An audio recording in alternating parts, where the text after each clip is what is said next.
Assalamualaikum. Perkenalkan, nama saya Catherine Diana Florenza Mionano. Teman-teman bisa manggil saya Nesa. Kali ini Nesa bersama teman-teman akan menjelaskan tentang muhkam dan mustasyabih. Yang pertama adalah pengertian muhkam. Muhkam menurut bahasa berasal dari kata ihkam yang artinya kekukuhan, kesempurnaan, keseksamaan, dan pencegahan. Kemudian pengertian muhkam menurut istilah. Muhkam menurut istilah artinya adalah ayat-ayat yang sudah jelas maknanya dan tidak membutuhkan bantuan dari ayat-ayat yang lain untuk mencari tahu apa isi dari maknanya. Yang kedua adalah pengertian mustasyabih. Mustasyabih menurut bahasa berasal dari kata tasyabuh yang artinya keserupaan atau kesamaan. Mustasyabih menurut istilah artinya adalah ayat-ayat yang belum jelas maknanya sehingga dibutuhkan ayat-ayat yang lain untuk menjelaskan apa isi dari makna ayat tersebut. Yang kedua adalah karakteristik muhkam dan mustasyabih. Yang pertama, karakteristik muhkam yaitu ayat-ayat yang membatalkan ayat-ayat yang lain. Yang kedua adalah ayat-ayat yang menghalalkan atau membatalkan ayat lain. Yang ketiga adalah ayat-ayat yang mengandung kewajiban yang harus diimani dan diamalkan. Selanjutnya adalah karakteristik mustasyabih. Mustasyabih adalah ayat-ayat yang tidak diketahui hakikatnya. Contohnya nih, seperti kapan terjadinya hari kiamat. Yang kedua adalah ayat-ayat yang dapat diketahui maknanya dengan mencari bantuan dari Al-Quran atau hadis. Yang ketiga adalah ayat-ayat yang hanya dapat diketahui maksudnya oleh orang-orang yang berilmu tinggi, seperti kiai, ulama, dan yang lain-lain. Assalamualaikum warahmatullahi wabarakatuh. Baik, saya akan melanjutkan penjelasan dari teman saya sebelumnya, yakni materi yang akan dibahas tentang perbedaan pendapat ulama terhadap muhkam dan mutasyabih. Dalam Al-Quran sering kita temui ayat-ayat mutasyabihat yang penjelasannya itu memerlukan penjelasan dari ayat-ayat yang lain. Kemudian mengenai hal tersebut, para ulama pun memiliki pendapat yang berbeda-beda. Antara lain, ulama Hanafiyah, mereka mengatakan bahwasanya lafadz muhkam itu adalah lafadz yang jelas petunjuknya dan tidak mungkin telah dinasihkan. Sedangkan lafadz mutasyabihat atau lafadz mutasyabih adalah lafadz yang sama maksud petunjuknya sehingga tidak terjangkau oleh akal pikiran manusia. Alasannya, lafadz mutasyabih itu termasuk hal-hal yang artinya hanya diketahui oleh Allah Subhanahu wa taala semata. Kemudian berikutnya pendapat dari mayoritas ulama ahli fikih yang berasal dari pendapat sahabat Ibnu Abbas. Mereka mengatakan bahwasanya lafadz mahkum, bahwasanya lafadz muhkam itu adalah lafadz yang tidak bisa ditakwil kecuali satu arah. Sedangkan lafadz mutasyabih adalah lafadz yang dapat ditakwilkan dalam beberapa segi karena masih sama. Kemudian selanjutnya adalah pendapat dari mazhab salaf. Siapa sih mazhab salaf? Jadi mazhab salaf itu adalah para ulama dari generasi sahabat. Kemudian bagaimana pendapatnya? Mereka berusaha untuk mengimaninya dan menyerahkan makna serta pengertiannya hanya kepada Allah Subhanahu wa taala. Kemudian bagi kaum salaf, ayat mutasyabihat tidak perlu ditakwilkan. Alasannya, yang mengetahui hakikatnya hanyalah Allah Subhanahu wa taala. Mereka hanya berusaha mengimaninya.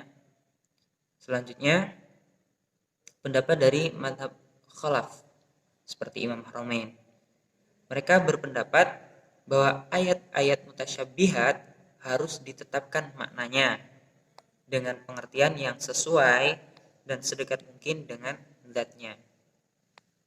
Nah, mungkin cukup sekian dari saya. Penjelasan selanjutnya akan dilanjutkan oleh teman saya. Assalamualaikum warahmatullahi wabarakatuh. Nama saya Muhammad Yunan Hilmi. Di sini saya akan sedikit menjelaskan tentang sebab-sebab adanya ayat-ayat mutasyabih. Sebab adanya ayat muhkam dan mutasyabih ialah karena Allah Subhanahu wa taala menjadikan demikian. Allah membedakan antara ayat-ayat yang muhkam dan yang mutasyabih dan menjadikan ayat muhkam sebagai bandingan ayat yang mutasyabih.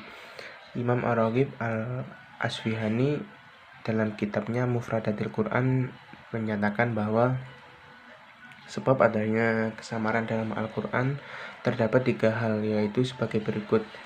Yang pertama, kesamaran dari aspek lafal saja. Kesamaran ini ada 2 macam, yaitu sebagai berikut. Yang pertama, kesamaran dari aspek lafal mufradnya, karena terdiri dari lafal yang gharib, atau gharib itu artinya asing, atau yang musyatarak, yang bermakna ganda, dan sebagainya. Yang kedua adalah kesamaran lafadz murakkab. Kesamaran lafadz murakkab disebabkan terlalu ringkas atau terlalu luas. Contohnya tasyabuh, atau artinya kesamaran dalam lafadz murakkab terlalu ringkas terdapat di dalam surat An-Nisa ayat 3. Yang kedua, kesamaran dari aspek maknanya, seperti mengenai sifat-sifat Allah Subhanahu wa taala, sifat-sifat hari kiamat, surga, neraka, dan sebagainya. Semua sifat-sifat itu tidak terjangkau oleh pikiran manusia. Nomor 3, kesamaran dari aspek lafal dan maknanya. Kesamaran ini ada 5 aspek sebagai berikut. Yang pertama adalah aspek kuantitas atau al-kamiyah, seperti masalah umum atau khusus. Seperti masalah umum atau khusus. Contohnya ayat 5 surat At-Taubah. Yang kedua adalah aspek cara atau al-kaifiyah, seperti bagaimana cara melaksanakan kewajiban agama atau kesunahannya. Contohnya ayat 14 surat Toha. Yang ketiga adalah aspek waktu, seperti batas sampai kapan melaksanakan suatu perbuatan. Contohnya dalam ayat 102 surat Ali Imran. Yang keempat ialah aspek tempat, seperti tempat mana yang dimaksud dengan balik rumah, yang bisa dilihat di dalam ayat 189 surat Al-Baqarah. Yang di situ yang dimaksudkan adalah tempat mana yang dimaksud dengan baliknya rumah, juga samar. Oke, demikian yang bisa saya sampaikan, kurang lebihnya mohon maaf. Assalamualaikum warahmatullahi wabarakatuh. Assalamualaikum warahmatullahi wabarakatuh. Perkenalkan, nama saya Ahmad Farid Talata. Di sini saya akan menjelaskan tentang macam-macam ayat muhkam dan mutasyabih dan hikmah adanya ayat-ayat muhkam dan mutasyabih. Yang pertama, macam-macam ayat muhkam dan mutasyabih. Menurut Abdul Jalal, macam-macam ayat mutasyabihat itu ada 3 macam. Yang pertama, ayat-ayat mutasyabihat yang tidak dapat diketahui oleh semua manusia kecuali Allah. Dan yang kedua, ayat-ayat mutasyabihat yang dapat diketahui oleh semua manusia dengan jalan pembahasan dan pengkajian secara mendalam, seperti pencirian mujmal, menentukan mutasyarok, mengqayyadkan yang mutlak, dan menertibkan yang kurang tertib. Dan yang ketiga, ayat-ayat mutasyabihat yang dapat diketahui oleh pakar ilmu dan sains, bukan oleh semua orang lagi, apalagi orang-orang yang awam. Hal ini termasuk urusan-urusan yang dapat diketahui oleh Allah dan orang-orang yang dalam ilmu pengetahuan. Kedua, hikmah adanya ayat-ayat muhkam dan mutasyabih. Berikut ini saya akan menjelaskan tentang beberapa hikmah adanya ayat-ayat muhkam dan mutasyabih. Di antaranya, yang pertama, hikmah adanya ayat-ayat muhkam. 1. Menjadi rahmat bagi manusia, khususnya yang memiliki kemampuan bahasa Arab yang lemah, sebab arti dan maknanya sudah cukup jelas. Yang kedua, memudahkan umat untuk mengetahui arti, maksud, dan cara menghayatinya. Dan yang ketiga, mendorong manusia untuk giat memahami dan mengamalkan isi dari Al-Quran, karena ayatnya mudah dimengerti dan dipahami. Dan yang keempat, menghilangkan kesulitan dan kebingungan umat dalam mempelajari isinya. Kedua, hikmah adanya ayat-ayat mutasyabih. 1. Menjadi motivasi untuk terus-menerus menggali isi dari kandungan Al-Quran. Yang kedua, memperlihatkan kelemahan dari akal manusia. Yang ketiga, mendorong umat manusia untuk mempelajari ilmu-ilmu pengetahuan yang bermacam-macam. Dan yang keempat, membuktikan bahwa kelemahan dan kebodohan dari manusia, sebab sebesar apapun usaha atau kemampuan dari manusia, maka akan tetap memiliki kekurangan dan kelemahan. Sekian, terima kasih. Wassalamualaikum warahmatullahi wabarakatuh.